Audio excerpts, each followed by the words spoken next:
사사기 6장 11절로 24절 말씀, 제가 먼저 11절 말씀.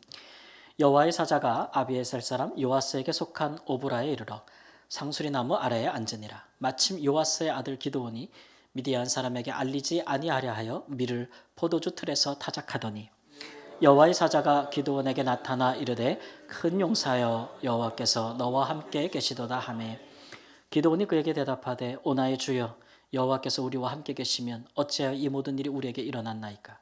또 우리 조상들이 일찍이 우리에게 이르기를 여호와께서 우리를 애굽에서 올라오게 하신 것이 아니냐 한 그 모든 이적이 어디 있나이까. 이제 여호와께서 우리를 버리사 미디안의 손에 우리를 넘겨주셨나이다 하니 여호와께서 그를 향하여 이르시되 너는 가서 너의 힘으로 이스라엘을 미디안의 손에서 구원하라. 내가 너를 보낸 것이 아니냐 하시니라. 그러나 기드온이 그에게 대답하되 오 주여 내가 무엇으로 이스라엘을 구원하리이까. 보소서 나의 집은 므낫세 중에 극히 약하고 나는 내 아버지 집에서 가장 작은 자니이다 하니 여호와께서 그에게 이르시되 내가 반드시 너와 함께 하리니 내가 미디안 사람 치기를 한 사람을 치듯 하리라 하시니라. 기드온이 그에게 대답하되 만일 내가 주께 은혜를 얻었사오면 나와 말씀하신 이가 주 되시는 표징을 내게 보이소서. 내가 예물을 가지고 다시 주께로 와서 그것을 주 앞에 드리기까지 이곳을 떠나지 마시기를 원하나이다 하니 그가 이르되 내가 너 돌아올 때까지 머무르리라 하니라. 기드온이 가서 염소 새끼 하나를 준비하고 가루 한 에바로 무교병을 만들고 고기를 소쿠리에 담고 국을 양푼에 담아 상수리 나무 아래 그에게로 가져다가 드리매 그에게 이르되 고기와 무교병을 가져다가 이 바위 위에 놓고 국을 부으라 하니 기드온이 그대로 하니라. 여호와의 사자가 손에 잡은 지팡이를 끝을 내밀어 고기와 무교병에 대니 불이 바위에서 나와 고기와 무교병을 살랐고 여호와의 사자는 떠나서 보이지 아니한지라. 알고 이르되 슬프도소이다 주 여호와여 내가 여호와의 사자를 대면하여 보았나이다 하니 여호와께서 그에게 이르시되 너는 안심하라 두려워하지 말라 죽지 아니하리라 하시니라. 기드온이 여호와를 위하여 거기서 제단을 쌓고 그것을 여호와 샬롬이라 하였더라. 그것이 오늘까지 아비에셀 사람에게 속한 오브라에 있더라. 아멘. 공정하다는 착각. 2022년도에 하버드대 유명한 마이클 샌델 교수가 지으신 책인데요. 우리나라에서도 아주 큰 반향을 일으키면서 베스트셀러가 되었습니다. 공정하다는 착각. 많은 사람들이 이 책을 읽은 것은 우리 사회에 만연한 이제 능력주의에 대한 능력대로 하는 것이 사람을 대하는 것이 공정하다라고 하는 것에 대한 비판적 시각이 많이 생겨나고 있고 사람들에게 그것이 공감대를 얻고 있다라고 전문가들은 분석했습니다. 승자가 독식하고 패자는 마치 투명인간 취급을 받는 세태를 비판한 것이다 라고 할 수가 있겠죠. 이런 사회에서는 강한 것은 선이 됩니다. 그리고 약한 것은 무능이 되고 죄가 되죠. 약해지면 미움을 받고 조롱의 대상이 되기도 십상입니다. 그래서 우리가 살고 있는 시대는 과거와는 달리 능력에 따라 대우받는 것이 공정하다라는 것이 착각이다. 우리가 지금은 과거와는 다르다라는 것을 지적한 책이라는 거죠. 우리가 사는 세상이 그러하다는 것입니다. 그런데 오늘 우리는 성경 본문을 통해서 하나님께서는 약함을 대하는 태도가 세상의 사람들의 시각과는 매우 사뭇 다르다라는 것을 오늘 보게 되는데요. 오늘 본문에 나오는 기드온이라는 사람도 자기 사실에 대해서 이르기를 나의 집은 극히 약하다라고 했습니다. 그리고 나는 가장 작은 사람이다 이렇게 얘기했거든요. 그럼에도 하나님은 그를 큰 용사여 이렇게 부르셨어요. 그리고 그 사람을 이스라엘 민족을 구원할 사사로 세우셨습니다. 이것만 봐도 하나님께서 약한 자를 대하는 태도가 다르다라는 것을 알 수가 있죠. 하나님은 도대체 무슨 생각으로 약한 사람에 대해서 이처럼 다르게 대우하시는 걸까요? 거기에는 우리가 이것을 잘 깨달아 알면은 우리가 누릴 큰 유익이 있습니다. 먼저는 내가 약할 때 얻을 유익이 있습니다. 하나님을 생각하면서.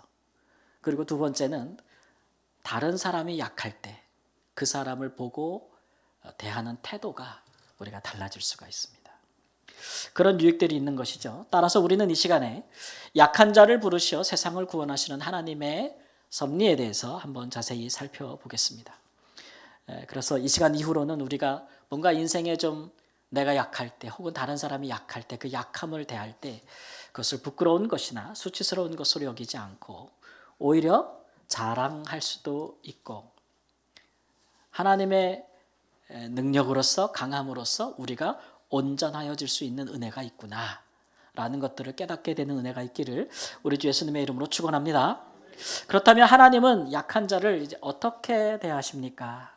첫 번째 본론 말씀 함께 읽겠습니다. 시작. 하나님은 약한 중에 있는 사람을 부르십니다. 하나님은 약한 자를 부르십니다. 여러분, 우리가 살면서 우리가 보기에 약한 사람을 불러가지고 그 사람하고 함께하고 그 사람과 함께 일하고 그런 것이 보통 우리가 하는 일은 아니지 않습니까? 그렇죠? 그럼에도 하나님께서 누군가를 특별히 약할 때 그 사람을 특별히 부르신다면 하나님 편에서는 다 특별한 이유가 합당한 이유가 있는 것이죠. 오늘 본문 말씀에 기드온이 여호와의 사자가 기드온을 찾아갔을 때 그는 포도주 틀 안에서 밀을 타작하고 있었다라고 이야기하고 있습니다. 밀을 타작할 때는 타작마당 넓은 데서 해야 되는데 말이죠. 왜냐하면 당시 이스라엘은 미디안이라고 하는 민족에게 7년 동안 식량을 수탈당하고 있었습니다. 원래 미디안은 광야에 있는 민족들이니까 농사를 안 져요. 그러니까 이스라엘 백성들이 파종해가지고 파종해서 이제 씨를 딱 뿌리면 미디안이 엄청나게 메뚜기 떼처럼 쳐들어오는 겁니다. 그래서 추수 때까지 그 땅을 장악하다가 추수가 되면 어떻게 돼요? 그걸 싹 가져가는 거예요. 싹쓸이해 가는 거죠. 그래서 지금 자기가 추수하는 것을 들키지 않으려고 하고 있다라는 거죠. 숨죽이면서 들키지 않으려고 조심스럽게 은밀하게 이 일을 행하고 있는 기드온의 모습을 상상해 보십시오. 우리의 상상을 돕기 위해서 제가 AI를 활용해서 그림을 하나 그려봤습니다. 저렇게. 이거 그냥 그린 게 아니고요. 당시에 포도주 틀이 어떤지를 고증을 거쳐서 돌들을 파고 그 안에서 밟으면서 이렇게 즙을 짜내는데요. 저 위에 이제 미디안 군인들이 있지 않습니까? 숨어서 저 표정에서 어떤 감정이 느껴지십니까? 야, 들키면 죽는다라는 그 두려움. 한편으로는 또 야, 내가 이렇게까지 살아야 되겠는가라는 어떤 인생의 굉장히 비참한 자괴감, 그런 것들도 여러분 보이지 않습니까? 됐습니다. 이런 상황인데 갑자기 나타난 어떤 낯선 존재가 처음에는 여호와의 사자인 줄 몰랐어요. 겁에 질려서 이렇게 하고 있는 자기에게 나타나서 큰 용사여 이렇게 말을 하는 거예요. 하나님이 너와 함께 있다. 너는 이스라엘을 구원하라. 이런 말을 듣는 기드온의 입장에서 이 말이 가당키나 하겠습니까? 지금 기드온의 반응을 보면은 우리가 그의 상태가 어떤지를 알 수 있어요. 기드온은 먼저 굉장히 깊은 영적인 회의감에 빠져 있었습니다. 13절 말씀 보면 여호와께서 우리와 함께 하시면 어찌하여 이 모든 일이 우리에게 일어났나이까. 이거 우리도 자주 하는 말이죠. 하나님이 함께 하시면 도대체 이런 일이 나한테 왜 일어나는 거예요? 우리 하는 말입니다. 어떤 감정에서 하는 말입니까? 이해할 수가 없고 하나님을 믿기가 어려울 때 우리가 하는 말이죠. 믿기지 않을 때. 두 번째는 여호와께서 우리를 버리사 미디안의 손에 넘겨주셨습니다. 이거는 원망이죠. 원망입니다. 우리 조상들이 여호와께서 과거에 우리를 애굽에서 나오게 하셨다. 이 땅으로 하는 얘기를 우리가 들었지만 하나님이 그때 그렇게 했다면 왜 지금은 아무것도 안 하고 있습니까? 이런 얘기입니다. 기드온은 여호와 이적을 경험해 본 세대가 아닌 것이죠. 그래서 계속 하나님 앞에 불만으로 의구심을 제기하는 것입니다. 여러분, 근데 이게 또 이해가 좀 되는 면도 있잖아요. 그죠? 네. 근데 사실은 기드온의 입장에서는 이해가 되는 그런 마음이기는 하지만 그러나 이것을 전부 하나님 탓으로 돌린다? 이거는 좀 생각해 봐야 될 문제예요. 왜냐하면 하나님 탓으로 다 원망하며 돌리기에는 너무 역사적이고 진실이 왜곡되어 있는 부분이 있어요. 지금 이스라엘이 미디안에게 이런 압제를 받는 것은 하나님 탓이라고 볼 수 없습니다. 이스라엘 백성들이 오랫동안 거듭된 죄악에서 돌이치 않았기 때문에 하나님께서 거듭 경고하셔도 듣지 않았기 때문에 일어난 일이고, 사실 이렇게 어려운 것은 미디안의 약탈 때문이 아니겠습니까? 여러분, 사람이요 굉장히 그 공고함에 몰리게 되면요, 또 우리 신앙인들도 마찬가지예요. 우리가 굉장히 힘들어지면 하나님에 대한 우리의 이해도 이렇게 비틀어져요. 왜곡이 되기 마련이거든요. 기도원은 하나님이 우리를 버리지 않았냐, 내다버리지 않았냐, 포기하지 않았냐, 이렇게 얘기를 하는데요. 1절 말씀에 우리가 읽지는 않았지만 하나님은 아니라 내가 넘겨줬다 이런 얘기를 해요. 그러니까 버린 게 아니고 7년 동안 일시적으로 정신 차려라 그러면서 미디안에게 하나님께서 넘겨주셨다 그러죠. 그러니까 벌 받는 거예요. 징계의 차원이라는 거지. 여러분, 그건 엄연히 다른 겁니다. 하나님이 버리신 것은 다시 주워 담지 않습니다. 하나님은 버리신 게 아니고 붙잡고 계신데 벌 주고 계신 거예요. 이건 엄연히 다른 뜻이죠. 두 번째로 기드온은 굉장히 큰 자괴감에 빠져 있었는데, 나의 집은 므낫세 중에 극히 약하고 나는 내 아버지 집에서 가장 작은 자니이다, 이렇게 여호와의 부르심에 대답했습니다. 므낫세는 이스라엘 12지파 중에 하나인데 이 말이 사실일까요? 성경을 가만 보면은 반은 맞고 반은 틀려요. 그러니까 나는 므낫세 중에 지극히 약하다라는 말을 썼는데, 여기 약하다는 말은 경제적으로 가난하다는 얘기예요. 그러니까 므낫세 지파 중에 우리가 제일 가난해, 이런 얘기인데 성경을 보면 그렇지 않습니다. 이 기드온은 적어도 자기가 수족처럼 부릴 수 있는 종이 10명이나 있었어요. 그리고 아버지는 하나님을 경외한 사람이 아니고 이스라엘 중에 있으면서도 바알의 제단을 소유한 사람이었어요. 거의 제사장급이죠. 바알의 제사장급. 뭐 제사장은 여러분 특수계급 아닙니까? 그리고 그 마을의 수장이었어요. 그러니까 그 집안이 약하진 않아요. 경제적으로 약하진 않다는 거예요. 그러니까 이거는 변명. 두 번째, 내가 내 아버지 중에서 가장 작다. 이 말은 일리가 있어요. 왜냐하면 사사기 8장 18절 19절 말씀 우리 함께 읽겠습니다. 아까 잠시 나왔었는데 시작. 너희가 다볼에서 죽인 자들은 어떠한 사람이더냐? 넘어가세요. 그가 이르되 그들은 내 형제들이며 내 어머니의 아들들이니라. 여호와께서 살아계심을 두고 맹세하노니 너희가 만일 그들을 살렸더라면 나도 너희를 죽이지 아니하였으리라. 그러니까 나중에 기드온이 미디안을 친 다음에 그들의 지도자들을 잡고 그들을 죽일 때 한 말입니다. 이게 내용이 어떤 거예요? 너희가 우리를 핍박할 때에 내 어머니 형제들을 너희가 죽였다는 거예요. 그러니까 미디안과의 싸움에서 살해당한 거예요. 형제들이 다. 자기 홀로 남은 거죠. 근데 그때 네가 내 형제들을 살려뒀더라면 니네가 오늘 지금 나한테 살려달을 때 내가 살려줬을 텐데 안 살려두는 거예요. 그래서 죽여버리는 거죠. 이런 사실로 비춰볼 때 기드온은 지금 국가적으로 민족적으로도 굉장히 극한 그 비극적인 시대적 상황이잖아요. 그럼에도 또 가족적으로도 굉장히 불행한 일을 겪은 사람이죠. 이런 사람이 어떻게 긍정적인 믿음을 가질 수 있겠습니까? 누군가 나타나서 너는 큰 용사다, 네가 이스라엘을 구원할 거다라고 했을 때 받아들이기가 어렵죠. 총체적인 비관적인 감정을 가지고 있는 사람. 이게 이제 기드온이었다는 것을 우리가 알 수 있어요. 그가 겪은 일들을 생각해 보세요. 우리가 그런 일을 겪었더라면 우리는 온전할 수 있겠습니까? 그런데 그런 사람에게 하나님이 나타나셔서 너 큰 용사야 라고 부르셨다는 것에 대해서 우리가 놀라움을 금할 길이 없습니다. 하나님께서 왜 이렇게 하셨는가 우리가 찾을 수 있는 유일한 해답의 근거는 12절 16절에 두 번에 거듭 거쳐서 나오는 말씀인데요. 여호와께서 너와 함께 계시도다. 따라해볼까요? 여호와께서 너와 함께 계시도다. 이 말씀이에요. 이 말씀을 우리가 풀면 이런 얘기죠.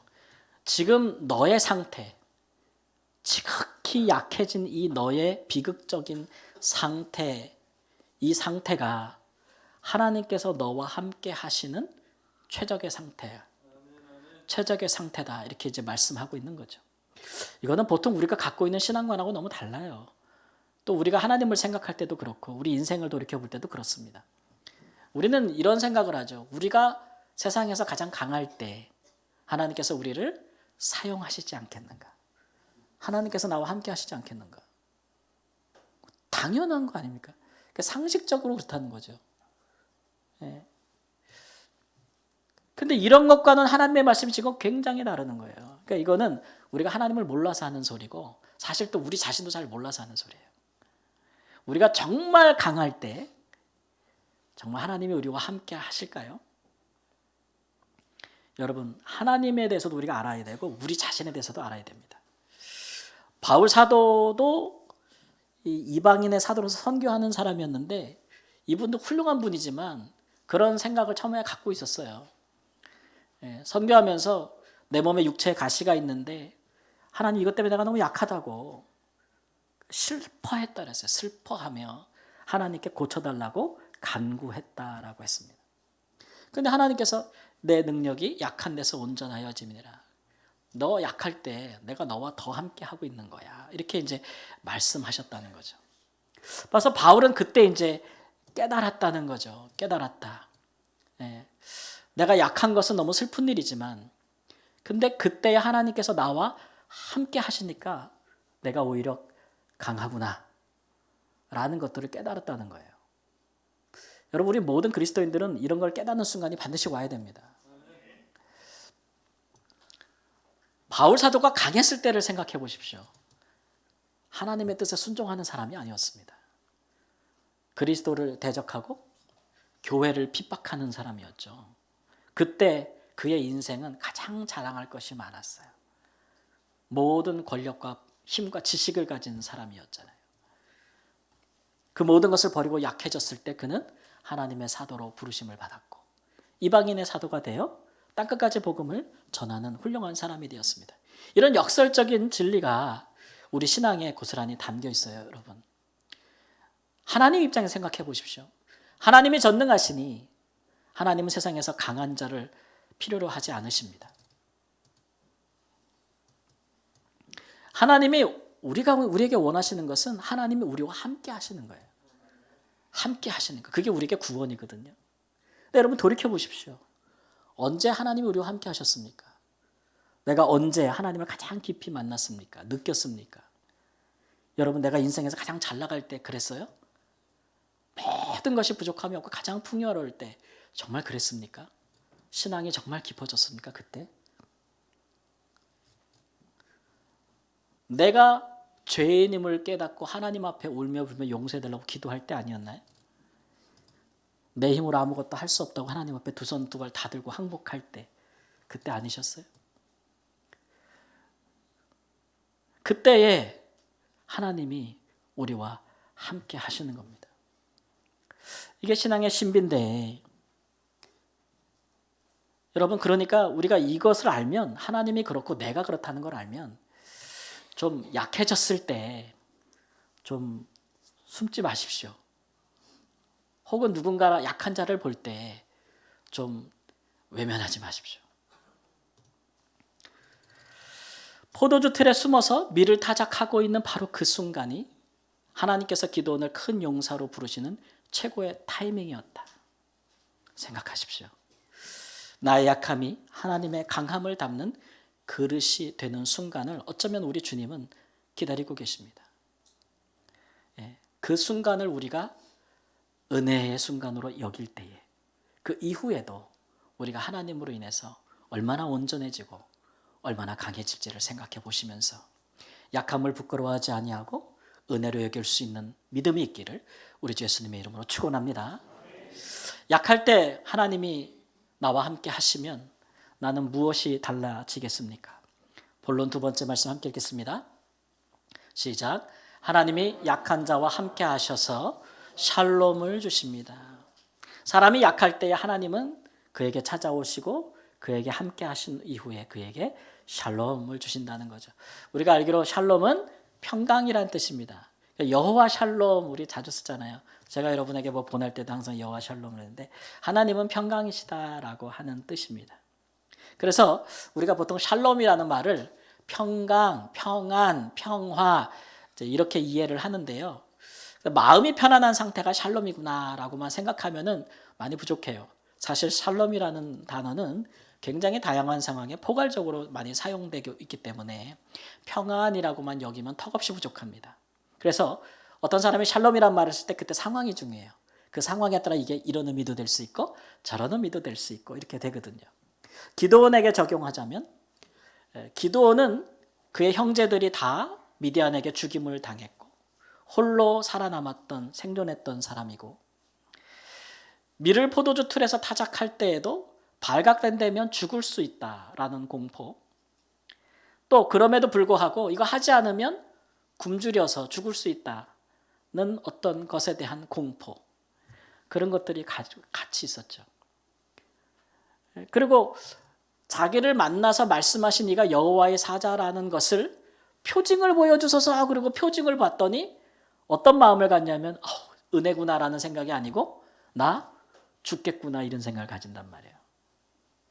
그 기드온의 심리적인 상태가 어떠냐면은 특별히 생명 또 소유 이런 것을 너무나 많이 상실해 봤기 때문에 거기에 대한 극한 공포가 있는 거예요. 두려움이 있는 거예요. 이게 꽉 이 사람을 누르고 있는 거죠. 그래서 여호와의 사자가 사라졌지만 그 이후로 하나님께서는 직접 기드온에게 말씀으로 하십니다. 뭐라고 그러십니까?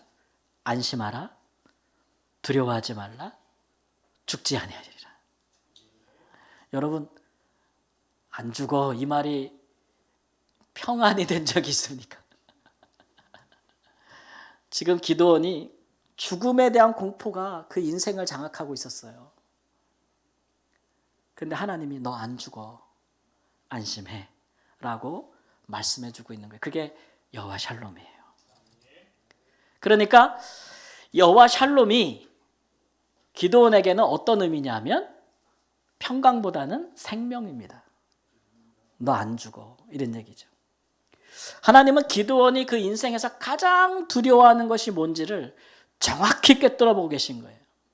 정확히 꿰뚫어 보고 계신 거예요. 그게 우리 하나님이죠. 우리를 지으신 이가 우리를 모르시겠습니까? 부모는 성경에 그러잖아요.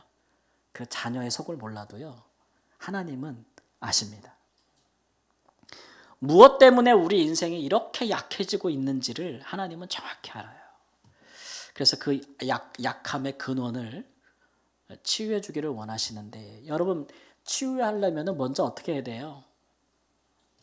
그 병증이 어떻게 해야 돼요? 병이 감춰져야 돼요? 드러나야 돼요? 드러나야죠. 드러나야 되는 거예요. 그리고 진단하시고 치유해 주시는 거죠. 기드온의 약함은 죽음에 대한 공포였는데 하나님께서 그거를 해결해 주시는 겁니다. 여러분 우리 인생도 각자의 약함이 있습니다. 기드온과 다를 수 있어요. 근데 그 약함은 어딘가에서부터 혹은 누구 때문에 혹은 어떤 일을 통해서 우리에게 비롯된 것입니다. 근데 하나님께서 우리를 그 약함 중에 부르실 때에는 우리가 가장 그 두려워하는 것이 무엇인지를 먼저 깨닫게 하시려고 하나님 상황을 만들어 가시고 그 다음에는 거기에 평강을 주신다는 거죠. 샬롬을 주시려는 까닭입니다. 고쳐주시려고 하는 거예요. 온전하게 해주려고 하시는 거예요. 그래야 하나님과 동행할 수 있거든요. 하나님과 함께 할 수 있거든요. 그것을 오늘 말씀에는 샬롬이라고 했습니다.